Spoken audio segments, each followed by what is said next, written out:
Hello and welcome to another episode of Gate 7 International, your number one English source for all things Olympiacos, by the fans, for the fans. Big game coming up in the Europa League against West Ham. I think this is the one we've been waiting for in terms of the home fixture. As much as we wanted revenge against Freiburg in the first game, this is the big one against West Ham. It's do or die in terms of our European aspirations or Europa League aspirations this season. And I have with us today special guest from Hammers Chat. It's Gio that's joining us. Thank you so much for coming onto the show today, mate. How are you feeling? It's a pleasure. Thank you for having me. And yeah, I'm feeling good. I'm looking forward to it, actually. I'm looking forward to this game. Excellent. All right, let's dive into this straight away. When the draw was made, what were your thoughts, like hopes in terms of how this group's going to pan out, and which was the fixture that you thought would be the most difficult one? Was it this one? No, it was actually Freiburg, truth be told. When the draw was made, my initial reaction was Freiburg could be tricky, Olympiacos could be tricky, and who are Bakatopola? Who are they? Don't know who they are. That was my initial reaction. But even before the draw was made, I thought we need to be getting out of the group, regardless of who's in our group. We need to be getting out, even if it's second. That should be the aim, regardless of who we get drawn against. We spend a lot of money. We have spent a lot of money. We should be one of the better teams in the competition. So, regardless of who we get drawn against, we need to get out of that group stage. When Freiburg and Olympiacos came out, it's different because Olympiacos has obviously got the atmosphere. It's got the difficulties probably off the pitch rather than on it. But whilst we've not played in an atmosphere like we're going to experience on Thursday, in the last couple of seasons, I think we've built up this European experience, and we've gone to some tough games and tough clubs and come away with good results. We went away to Sevilla, we've gone away to Lyon, away to Frankfurt. And while we haven't necessarily won those games, I think it has helped us. And last season, we were only in the Conference League, but we breezed through it. It wasn't difficult. We made it look easy from the first game. And yes, the final took a last-minute winner, but even in the semi-finals, we got through it very comfortably. And I thought that we look like a side that's sort of calling on our experience over the last couple of seasons to do that. So coming into this one, I feel the last two seasons will really help us. I thought Freiburg would be the more difficult game. I don't watch Greek football. It probably won't surprise you, but I do watch German football. So I think Freiburg's quite a good team. And when we went there a couple of weeks ago now, because of the international break, I thought we handled it well. I thought we were quite comfortable. We were good. We deserved our win, and we got out there with the vital 3 points and on to this one. Yeah, I mean, I think you kind of alluded to it now that it's West Ham is a team that's been building brick by brick over the last few seasons, and you've added this summer as well. It's so if you look at your start to the league, you're in the top half. You're pretty much where you should be. 2 wins in Europe, but also a bit of a thumper on the weekend against Aston Villa 4-1. How do you feel that's going to affect the team going into today's game? I don't think it will, because last season when we were doing our business in the Conference League, albeit against lesser opposition, we were terrible in the league. We were in a relegation battle all season, so we were actually getting used to losing on a Sunday, winning on a Thursday, losing on a Sunday. We actually got used to it, and we almost used the European games as a positive, a bit of a morale boost, a chance to get back to winning ways before you play your next Premier League game, because it's difficult. You lose 2 or 3 games, you get stuck in a rut, and it can be quite hard to get out of that losing streak. But the European games pretty much every week allowed us a chance to get a win. So instead of going into your next Premier League game with a defeat as your last result, you're going into it with an actual victory. So we've actually got used to losing in the Premier League and then turning up on a Thursday and doing the business. So I don't think that'll impact us too much. Plus, Aston Villa are a damn good side. Had we got beat against someone with the greatest of respect to them, like Crystal Palace or Bournemouth or Everton, maybe the feeling would be a bit different. But I don't think losing away to Villa is anything to be too concerned about. But also, we will rotate some of our players. Maybe not. It won't be 11 changes, but I'd imagine it'll maybe be 3, 4, 5, 6 changes that we'll make from the starting 11 against Villa to the team that faces you. So some of the players involved won't have even played on Sunday. Okay. All right. No, that makes a lot of sense. So for you, Europe is really a fixer-upper. So the opportunity to get things back on track before you go back to Premier League football on the weekend. Okay, so that's very insightful for fans. Give me some insights on how West Ham likes to play, because West Ham does have a bit of a following in Greece, or at least I know a number of people in Greece that have followed West Ham over the years. And for me, it was really a team that's characterized by strength, physicality.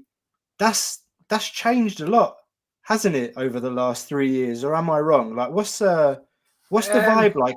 How long has David Moyes been your coach now? Is more than a couple of seasons? Is it 4 years now? And right. It must be coming next month. Must be his anniversary. I think it was November 2019 he came back, so it'll be coming up to 4 years he's been here, which is a long time for a Premier League manager.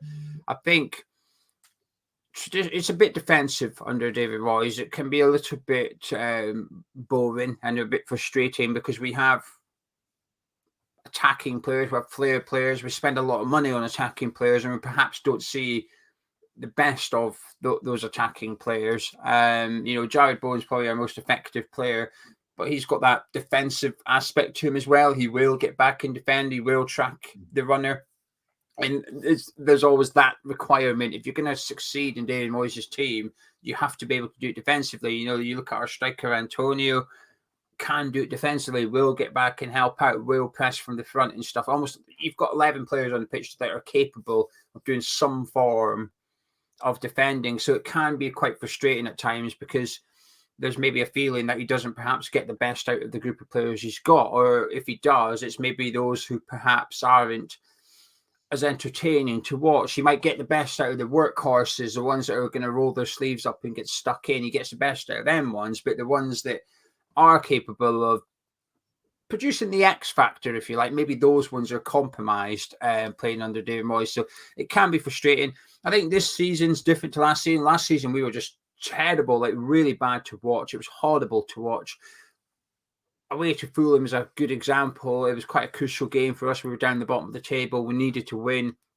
We won 1-0, but it was through an own goal. Fulham scored the goal for us, and we barely touched Fulham's goal. It was just watching a newly promoted side. You think this is just awful to watch. It wasn't joyful. This season, I feel like we've improved a bit. I feel like the football's a bit better. It's a bit quicker, a bit more direct on the deck. It's not long ball. It's maybe 2 or 3 passes instead of 5 or 6 passes. So we are getting a bit sharper. I think we're playing quite good on the counter-attack. We're really good at set pieces now. We've got James Ward-Prowse, who's probably the best set piece taker in the Premier League, all-rounder at direct free kicks, indirect free kicks, corners, superb. So we're a real threat from set pieces. So if we get a corner, the fans get a little bit excited, say, hey, here we go, got a chance here. And we usually do have an opportunity. He's got 5 assists so far, I think, this season from his set pieces. So yeah, we've had a decent start to the season. But if we were to not win this one and not win against Everton on Sunday, suddenly it becomes a very average start to the season. It can change just like that. So it's an important game.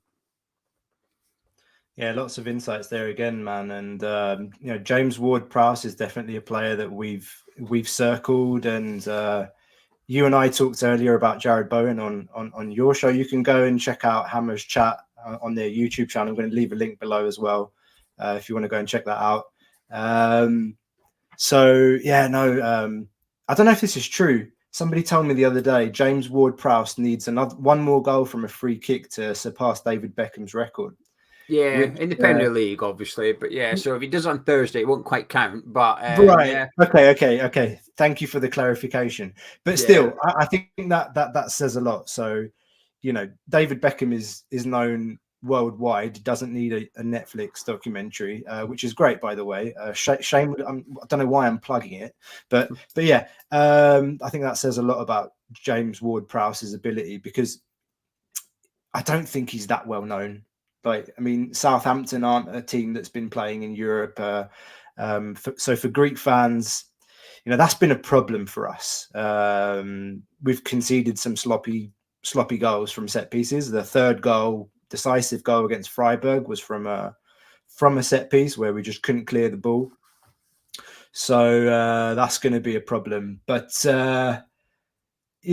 could you tell us a little bit more about your strengths and weaknesses? Is maybe your weaknesses more? I think strengths you mentioned, and in terms of your ability on set pieces and counter-attacking, being a lot sharper. What more can you add? Probably not much, really. That is the strengths. I think set pieces is key. I mean, you'll have your Greek defender Konstantinos Mavropanos will probably be playing for us on Thursday, so he might be one of the ones to keep an eye out for, threatening your goal. Our weakness is defensive. We've been conceding a lot of goals, despite the fact that Moyes is perhaps viewed as a defensive manager, and at times our football can be quite defensive in the sense that we employ a low block, we'll sit back, we'll let the opposition have the ball. We won't want the ball on Thursday. We'll be happy for you to have it. It would probably suit us if you had the ball and we could sit back in our shape and be disciplined. But despite that, we do still concede plenty of goals. We've kept one clean sheet so far this season, and that was against Sheffield United. So there's a good chance you will score on Thursday. Now, the defence will change from what you've seen in the Premier League against Aston Villa. Kurt Zouma, who's our captain, played against Villa. Because he's incredibly injury prone, he has to be managed carefully, so he doesn't play Thursdays. He didn't last season. He didn't play any European game until we got quite far on in the competition. Then we started using him, but then we'd take him out in some of the Premier League games if we could, so that he'd only play Thursdays. That'd be the same. Zouma won't play. Our captain will not be playing on Thursday. Mavropanos will go in instead. And unfortunately for you, one of our key players is Emerson, left back. He's been superb this season, gets forward really well, defensively stronger than I thought he would. And I know your right side is your strong side, as you're saying, but Emerson's been quite solid down there. Now, he's actually suspended for the Premier League game on Sunday. So if he wasn't, I think he might not play against you. But because he's suspended for Thursday, there's no point in resting him. So I think he will actually play against you. So you've probably been a bit unfortunate in that regards. So our weakness is actually the striker. Antonio had a stinker on Sunday. He's not been great for the last few weeks. He's nearly 34 years old now, and it's starting to show a little bit. So he's not as effective as he used to be.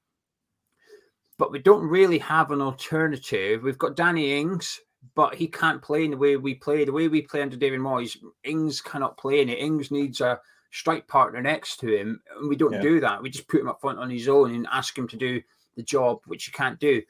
So our options at the minute are probably Danny Ings, which it won't work. Push Antonio out again, but he's someone else we've had to carefully manage because he used to be injury prone. Not so much anymore because we've managed him well. And then we've got Mubama, an 18-year-old youngster who fans have got big hopes for, but Moyes just hasn't really given him a chance. We played Lincoln in the Carabao Cup, a lower league team in England, and he came off the bench. He still didn't get a start in that game, so fans are a bit, well, we're not going to see him. So you might actually see Jared Bowen up front on Thursday, and then Mohamed Kudus, who was signed from Ajax, will come in on the right-hand side. So you might see Bowen as a striker against you, which... The jury's out with West Ham fans. My personal opinion is he's really good on the right. So why are you moving him? Don't move him. Like, he's so good where he is. Leave him. But I think Moyes has got a bit of a plan. Moyes has said that you can see Bowen playing centre forward more, and I think Kudus will come on and do what Jared Bowen has done. So weaknesses, you'll score. You'll score a goal. We will let you have the ball. You'll be able to have shots. Don't worry about that. You will get opportunities, but the strengths are we have some top players, and even if they don't start, Lucas Paqueta might not start, but he'll be on the bench just in case we need him. Okay, so it sounds to me like there's going to be a little bit of tinkering on Thursday. So let's try and nail that down. Like, can you tell me what you think your starting 11 will be tomorrow? This will be tricky. So in goal will be Fabianski. Areola plays in the league. Fabianski plays in the cup. Last season was different, but they've switched around now. So but Fabianski's still a top keeper. I've got no problems with him going and goal. Emerson will be left back. Mavropanos will be centre back, and I think he might keep a Gerd in there, who is traditionally the left-sided centre back in the Premier League as well. I think he might stick with a Gerd for this one, because you are a good team. He might go with Ogbonna, who is in his mid-30s, Italian centre back. Usually very reliable, but again, when you're watching him now, you feel like age is starting to creep up with him. He's a little bit slower than he was last season, but I think he'll go Emerson, Gerd, Mavropanos. And I think he'll play Thilo Kehrer right back, who's a German international that was signed from PSG. I think he's a fantastic player. But I'll tell you what, he's not a right back. If he's playing full back, Kehrer, if he's playing right or left back, that's who you need to attack. He's not a full back. He's a really good centre back, but we've got too many good centre backs. So we're sort of shoehorning him out into a full back position to get him minutes. It's not really effective. I don't like it, but I think he'll play because he needs to play.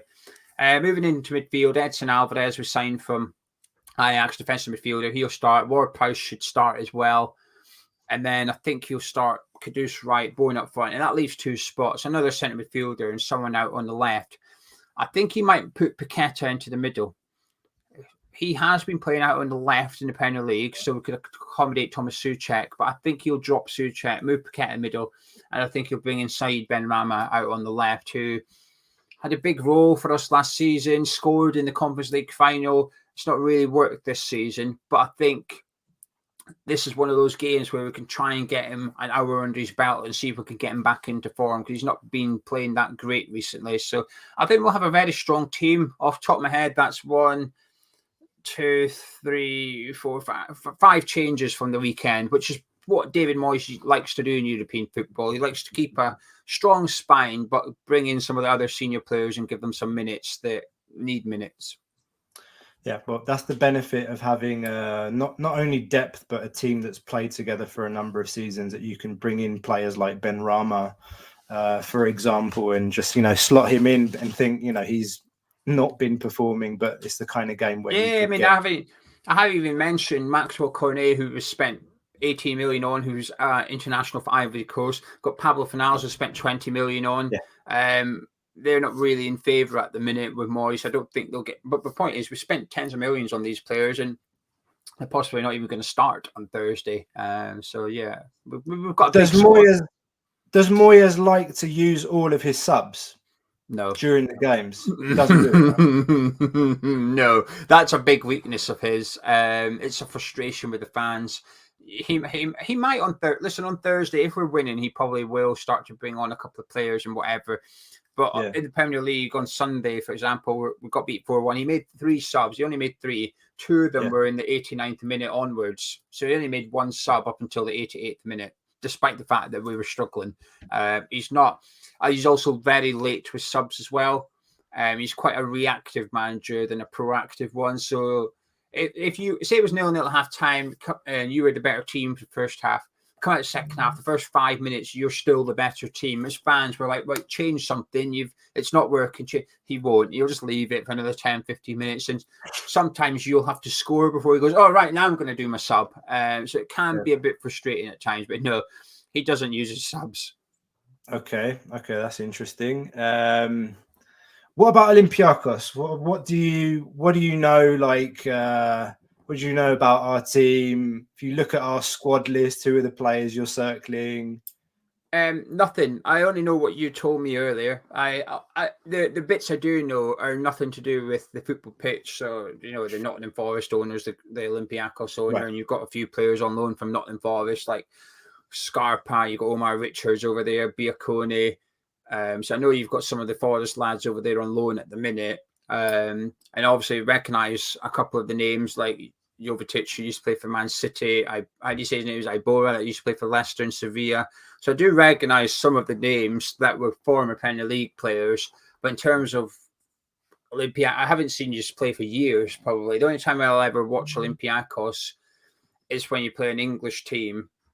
in European football if I tune in to watch that English team on that night. So my knowledge of you guys is completely non-existent, I'm afraid. So, but this is what gives me the fear going into this game. I don't know what to expect. It's easy as a fan to have expectations when we go to play Everton on Sunday because I know exactly what to expect from Everton. I know how they're going to play, who's playing, etc. But it's the fear of the unknown when we play European games sometimes because we just don't know what's in store for us. Yeah, well, David Moyes he doesn't have good memories of Garaïskaki. Last time he was there, he lost 2-0 with Man United. But then again, they did beat us 3-0 in the return leg, which is something that I'm still trying to forget. David De Gea masterclass that night and Van Persie hat-trick, for fuck's sake. So, yeah, no, that's... interesting what you mentioned about Moyes and his conservatism on the bench. I'm hoping that kind of comes back to bite, but okay, that's just me being selfish about my own team. Well, so let's start wrapping this up. Well, get your crystal ball out. Tell me, how's this going to end? I'm going to go 1-1. Even though I don't necessarily know much about yourselves, I can only look at what I've got, like statistically on paper. And defensively, you look pretty sound. You're not shy at scoring, but we're very good in European football. We're very, very good. Moyes' style of play is perhaps not the most palatable for the Premier League, but when it comes to European football, it works really well actually. Because it can be a bit boring. But that's why it works. I think European football tends to be a slower pace in the Premier League, and I think that actually helps us, and I think it helps David Moyes. So we are quite good. I think we've just broke the record last week, 2 weeks ago when we played Freiburg. We've now gone the most unbeaten games in European football for an English side ever. Now, that's obviously aided by playing in the Conference League, which is, previously it was Champions League, UEFA Cup. So now there's a third-tier competition. However, as I'd point out, the season before, Tottenham were in it and went out of the group stage. This season, Aston Villa are in it, and they've already lost a game. So it's maybe not as easy as some people like to make on, but we've done it. We've broke the record. So if we can go unbeaten in this game, all we're doing is adding an extra game to the record and make it harder for someone to beat. So I don't see any reason why we can't finish this group unbeaten. And, our record will be like, whoa, hang on a minute. West Ham have gone 20 games unbeaten in European football. I think it'd be some achievement if we can keep notching up games on that one. So I'll say 1-1, and I'll be happy with a point because that would put us on 7 points. Happy through the group stage. We probably only need one win out of our last 3 to qualify. I think that's a good going. And then also we take yourselves back to the London Stadium. And so a point would do me fine. So I'm going to say 1-1. Okay. Well, I'm actually looking forward to the game in London. I'm going to go back home and I will be there. I have booked my ticket already, so maybe we get the opportunity to talk again, or maybe we get to see each other outside the stadium. I don't know what the security is going to be like.